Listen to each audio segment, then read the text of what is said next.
Hello everyone, welcome back to another episode of Quizine TV where we quiz the cuisine. That's right. Our adventures take us this time to Libyan cuisine. Marty, what are your expectations?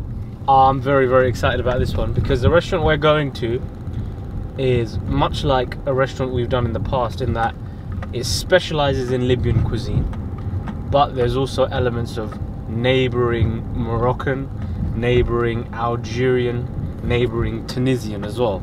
So we're getting the whole Maghrebi shebang.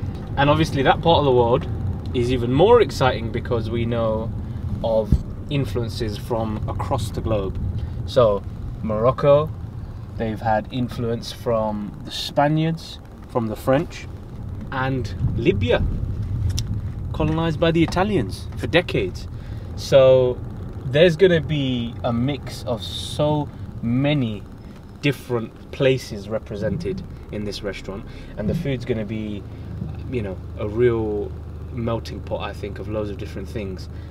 Fundamentally, beneath it all, away from all the foreign influences, these countries once home to the Berbers, the Berber tribe, and they had some great food themselves. So this is going to make it very distinct from other places in the Middle East, and that is what I find very exciting. So we've arrived to the restaurant of our choice this evening, which is the Acacus restaurant. It's Libyan cuisine, authentic Libyan, and we're very excited. Enough chit chat, let's go in. I am hungry.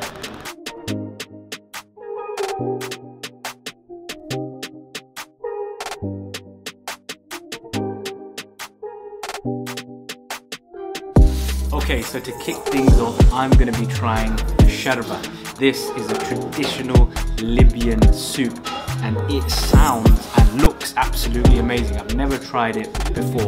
Now this is effectively a mix between Italian minestrone and harira. It takes the traditional harira, tomatoey kind of base, got a little bit of spice to it, and they add something called orzo to it, which is effectively pasta, but it's shaped as rice.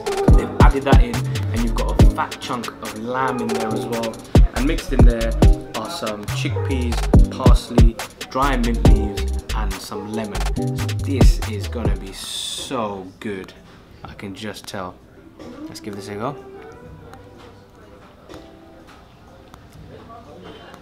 Oh wow. That is delicious. Now, there's a slight tang to the soup, and then in there you've got, you know, loose vegetables, you've got a fat chunk of tender meat, and that meat is just, you know, absorbed by the soup, almost like a broth, and it comes together wonderfully. And the little bits, the little crunch and bite that you get with the soup really make it a bit more fulfilling, a bit more kind of substantial than any other soup, watery soup that you might have. This is a really good dish. Up next is the sharmoula. Now this is a great cold starter these guys love to have here. A very traditional Libyan side dish, and the great thing about this is it's effectively like salsa. Bits of fresh tomato, garlic, onion with a bit of olive oil. If we want to bring in the Italian references, kind of like the condiment you have with your bruschetta. I'm going to get a bit of this fresh crispy bread and dip it in here, and I imagine this is going to taste brilliant. Oh wow. That is just delicious. So fresh, so refreshing. It's very cool. It's quite watery as well, so it cools you down. I can imagine having this under the hot Libyan sun. Very similar to salsa, as I mentioned. A bit more subtle, a bit less spicy, but very good. Brilliant, works really well with the fresh crunchy bread. I love this.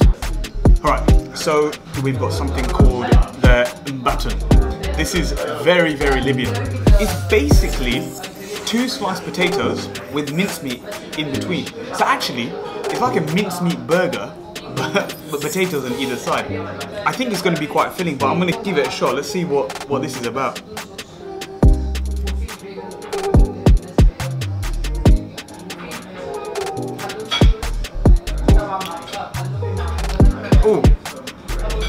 Oh, Martha's gonna try this. This is very good. Listen, meat, potato, all battered. You can't really go wrong. And I mean, things we've tried so far, the different type of influences that we've had is unbelievable. This is very, very nice. Right, so the next dish we're going to try is known here as the Libyan Haggis. This, of course, is the one and only Ossban. This is a sausage which is stuffed with all sorts of things: chopped liver, heart, some intestines, and there's a little bit of rice in there as well. And I'm very excited to taste this because I can imagine this is a bit of a Marmite situation. I'm genuinely a fan of liver and kidney and intestine and seasoned offal and all that stuff. Now this is very popular in Libya, often served on the side of couscous or a tagine. Quite popular across North Africa as well. So let's give it a go.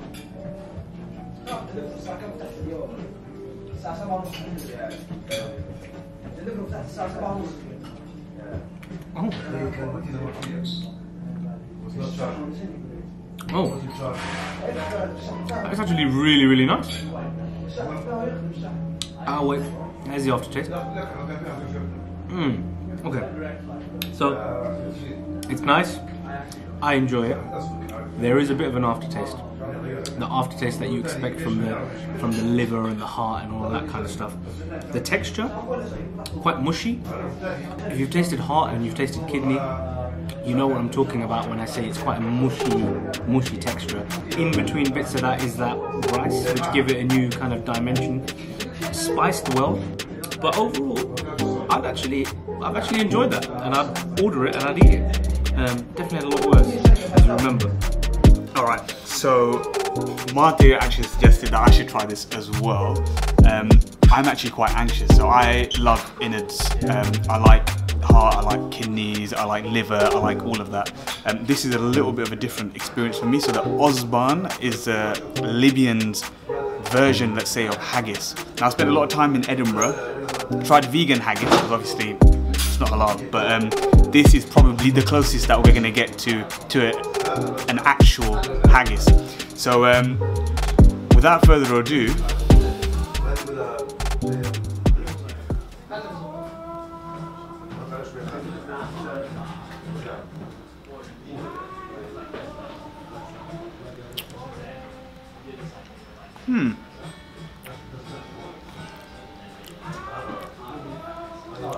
I gotta say something. It's actually very tasty. No, it's very tasty. I think you can taste the softness of the liver, the softness of the heart, the softness of the innards, but actually it's spiced so well, bursting with flavors. The rice soaking up all the juices of the meat inside it, wrapped and encased in a nice crispy intestine. I actually quite like it. I think it's really good. Okay, so the next dish we're going to try is one of the prized possessions in this place. This is the Libyan Couscous. And what we have here, ladies and gentlemen, is the Libyan Couscous wedding style. That's right. This is the kind of feast you'll be served at a traditional Libyan wedding. And what's so delicious about it is that it's a fat chunk of meat, lamb to be precise. In there you've got caramelized onions, you have chickpeas, you've got pumpkin, you've got potatoes, and you've got a little bit of zucchini or courgette, as we Brits call it. And that's just layered on top of some wonderful, soft, aromatic looking couscous. So falling off.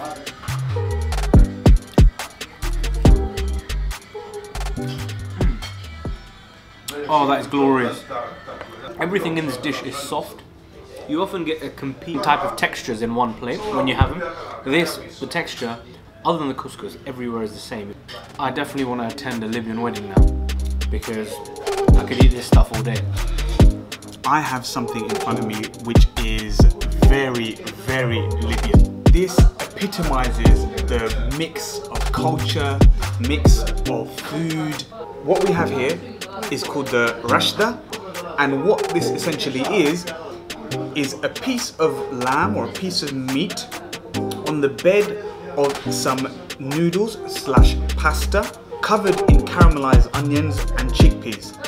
This has taken influence from their Italian roots, so I'm looking forward to trying this dish, so let's give it a go. What we're going to do is grab a bit of this meat, we're going to grab a bit of this pasta, or that's a little bit more than a bit.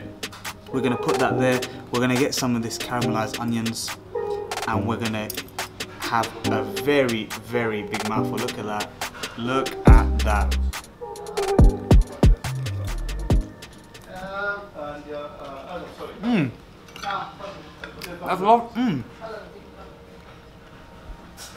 That's lovely. That is so nice. I am a massive fan of pasta. I love pasta. And this, a very North African, Middle Eastern, Italian merger in one. The sweetness of the caramelized onions with the chickpeas. The pasta is nice and thin. It's almost like a vermicelli type pasta. Almost like a noodle actually. And it soaks up all of those flavors. And of course, the piece of meat that you get on it. I mean, some people have this by itself. It's so, so good. And you can tell straight away that this is a very influenced dish. The Rashta is very, very nice. Now I'm super, super excited to try this next dish. This is called the haraime. And what's super special about this dish is it's actually derived from the Jewish Libyan. Now we know there was a good spread of Jews across North Africa a while ago, and they of course had their own culture, their own influences, their way of cooking, and now it's an integral part of their cuisine. And effectively this is a piece of sea bass, but it's cooked in a garlicky, tomatoey sauce. And you can see it's got a really nice dark colour from the kind of herbs and spices it's got, and it's served up very nicely in this beautiful dish.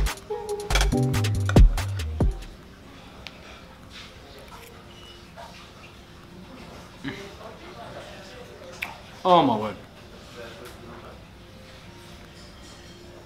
That is just wonderful. That sea bass is cooked beautifully, slowly, so soft, so rich. A good meaty piece of fish really, and it's just surrounded, coated in that wonderful tomatoey, garlicky sauce.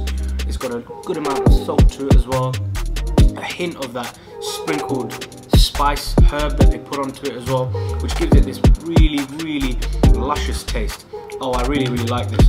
And you can have this with bread, or you can have it with rice.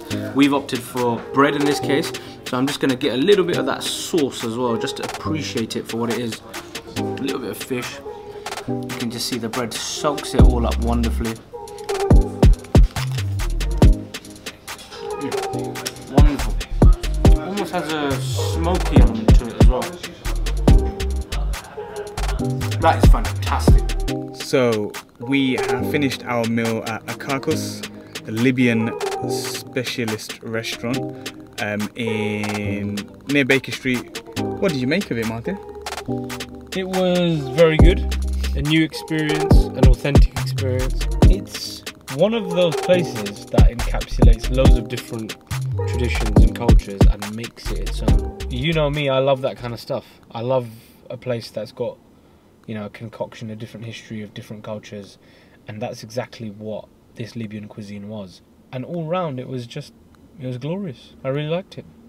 Yeah, no, I think you're right. The whole idea, I think you mentioned it before about it being a melting pot. So North Africa have had many, many influences. Libya is quite interesting because you had your Italian influences, you had a portion of the population that was Jewish, you had the Arabs that came over, Ottomans that came over. So it's had its fair share of influences, and I think that shows in its cooking. I, for one, enjoyed our Libyan adventure. If you like the video, you know what to do. Like, comment and subscribe. Share it, and make sure you turn your notifications on so you know when our next video is out. Remember, every Wednesday, follow us on Instagram, like us on Facebook. It's Quizine TV. You know the boys. We'll see you next time. Bye.